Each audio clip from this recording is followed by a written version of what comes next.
Hello दोस्तों। तो इस एपिसोड की शुरुआत भी सेम वहीं से होती है जहां पे इसका लास्ट एपिसोड एंड हुआ था। तो अब हमारा ये वाला एपिसोड स्टार्ट होता है। तो हम उसी वॉल्किरिया टेम्पल के मेन हॉल को देखते हैं। तभी हम देखते हैं कि जोडिया लिंग फेंग से कहता है कि मास्टर, मुझे लगता है इन लोगों को तुम्हारे मार्शल सोल ऑफ सी के बारे में पता चल गया है। इस वजह से ये लोग आपके सीक्रेट्स को जानना चाहते हैं। इस पर लिंग फेंग जवाब देता है कि मैं जानता हूँ कि डीमन ब्लड बस इनका एक बहाना है। ये लोग डीमन ब्लड का फायदा उठाकर मेरे सी ऑफ सोल में एंटर करके सच्चाई का पता लगाना चाहते हैं, ताकि इन लोगों को मेरे सीक्रेट्स के बारे में पता चल जाए। यहाँ तक कि टोंगटियान रेल्म के कल्टीवेटर्स के लिए भी ये इतना आसान नहीं है। इस पर लिंग फेंग उन सभी मास्टर से कहता है कि मुझे माफ करना, पर मैं बता दूं, सोल ऑफ सी वही होती है जहाँ इंसान का सोल होता है।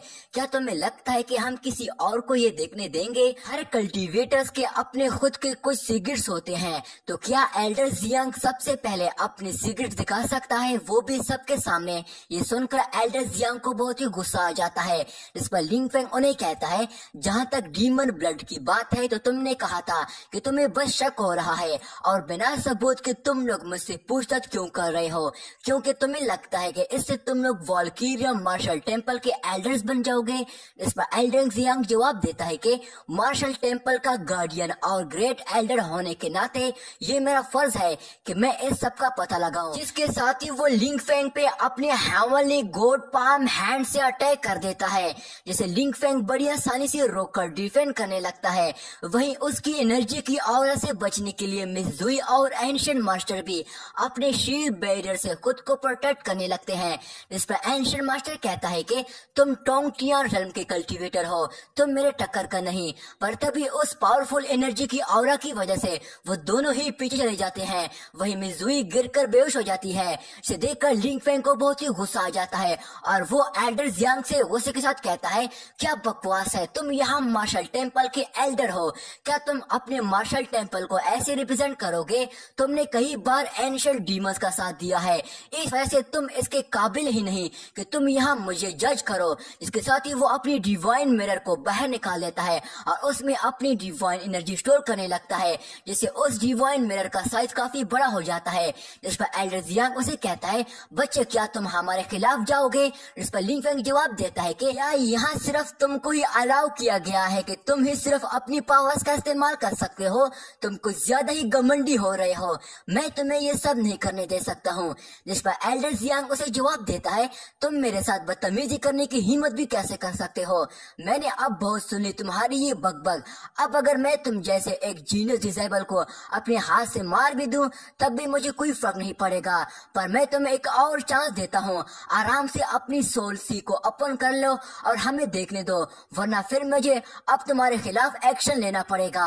इसके साथ ही वो भी हवा में ऊपर जाता है। देखकर लिंग फेंग जवाब देता है कि मेरे सोल सी में तुम लोग मेरे सीक्रेट स्किल्स को चुराना चाहते हो, उल्टा इसके लिए तुम मुझ पे डीमन ब्लड का इल्जाम लगा रहे हो।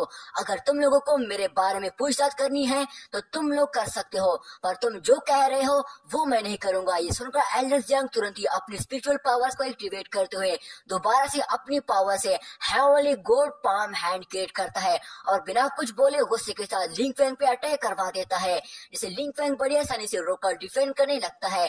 पर वो पाम हैंड काफी पावरफुल होता है, लिंग फेंग को उसे डिफेंड करने में काफी मुश्किल हो रही होती है। तभी एल्डर जियांग उसे जवाब देता है कि मैं टोंगटियान रेल्म का कल्टीवेटर हूँ, मैं तुम जैसे लड़के से पूछताछ करने की भीख क्यों मांगू? इसके साथ ही वो अपनी हेवनली गॉड पाम हैंड की फोर्स पावर्स को और बढ़ा देता है, जिसकी वजह से लिंग फेंग भी घुटनों पे बैठ जाता है और उसे किसी तरह डिफेंड करने की कोशिश करने लगता है।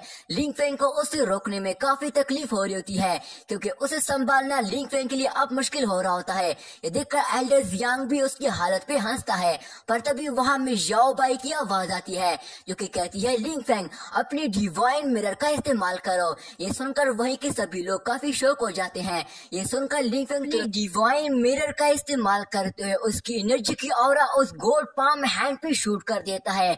इसके एक ही अटैक से वो डिस्ट्रॉय हो जाती है और उसकी एनर्जी की ऑरा चारों तरफ फैल जाती है। ये देखकर एल्डर जियांग कहता है, ये तो काफी पावरफुल ऑरा है, इसकी ऑरा तो टोंगटियान रेल्म से भी काफी शक्तिशाली है। वही हम लिंग फेंग को देखते हैं, इसके चारों तरफ वो डिवाइन एनर्जी फ्लोट कर रही होती है है। तभी मिजुई उठकर देखती है तो कहती है मेरे भाई की ऑरा तो पहले से भी काफी अलग लग रही है, जिस पर एंशिएंट मास्टर हैरान होते हुए कहता है ये ऑरा तो टोंगटियान रेल्म की कॉम्बैट पावर से भी काफी पावरफुल है।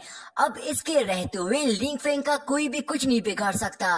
तभी वॉल्किरिया टेम्पल का एक सोल्जर लिंग फेंग से कहता है बच्चे, क्या तुमने अपनी बॉडी में डीमन किंग सोल छुपाई है? मुझे तो पूरा यकीन है कि तुमने डीमन किंग सोल छुपाई है, तभी तो तुम तियानजिन डीमन वैली से जिंदा बचकर आ गए थे।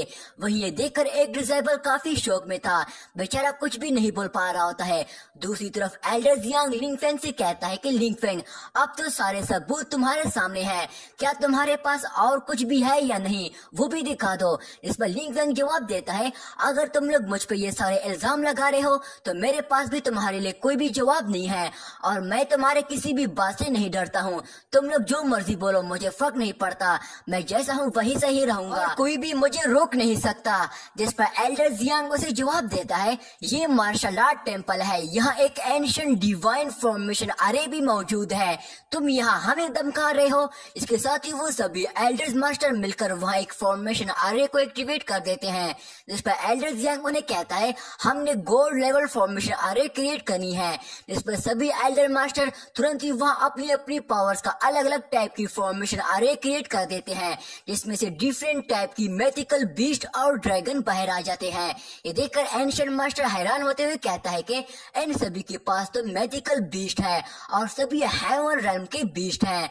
जिस पर एल्डर जियांग जवाब देता है कि मैं भी अब देखता हूँ कि तुम इससे कैसे बच सकते हो। इस पर मिजुई घबराते हुए कहती है कि गॉड ऑफ मार्शल आर्ट को ये करना क्या इतना जरूरी है। इसके साथ ही वो सभी एल्डर मास्टर एक साथ लिंग फेंग पे अपनी मैथिकल बीस्ट से अटैक करवा देते हैं, पर तभी हम देखते हैं कि लिंग फेंग अपनी बॉडी से काफी पावरफुल ऑरा रिलीज करने लगता है, जिससे वहाँ काफी सारा फॉग फैल जाता है, और ये इतना पावरफुल फॉग होता है कि वो उन सभी मैथिकल बीस्ट से टच होती ही उन्हें जरे जरे करने लगती है, जिस वजह से वो सभी डिस्ट्रॉय हो जाते हैं।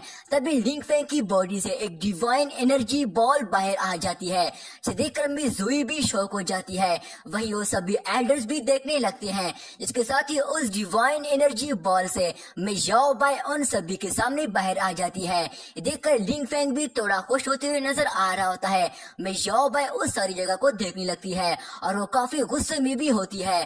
तभी उसे देखकर लिंग फेंग तुरंत ही अपनी स्पिरिचुअल पावर्स को एक्टिवेट करते हुए अपनी होली फायर डिवाइन सोर्ड को बाहर निकाल लेता है, जिसे मियाओ बाई अपनी बॉडी में मर्ज करते हुए उससे 10,000 स्वॉर्ड क्रिएट करते हुए सेक्ट एल्डर्स पे अटैक करवा देती है।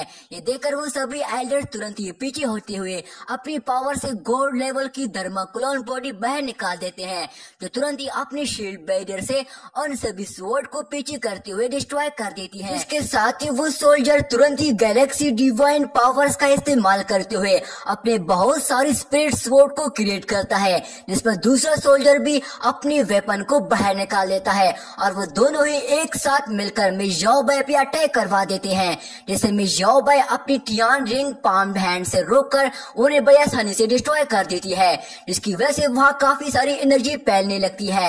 ये देखकर एल्डर जियांग कहता है ये डेवल लड़की तो इतनी पावरफुल कैसे हो सकती है, तुम लोग देख क्या रहे हो, जल्दी से सभी पावरफुल मास्टर को यहाँ बुलाओ। जिस पर मियाओ बाई उन्हें कहती है आज तुम्हें मुझसे कोई भी नहीं बचा सकता। इसके साथ ही वो अपनी होली डिवाइन सोर्ड से उन पे अटैक करवा देती है।